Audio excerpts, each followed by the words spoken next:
vô man cô vô man vô cao rồi nó bây giờ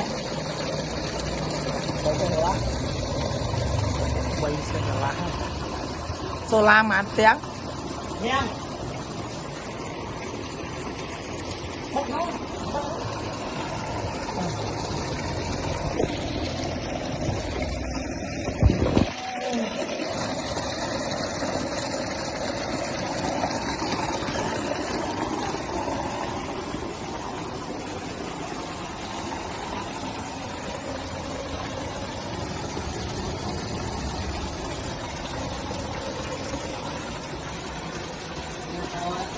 hút băng đáy rồi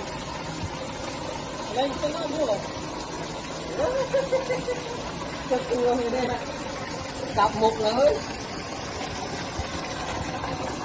đấy ba nó bên đây ơi mưa mấy giờ nghịch thêm mày nó mang một cứ cho bạn đưa lại vô nè quạt đây Fit, mau dengan bawah. Oh, fit.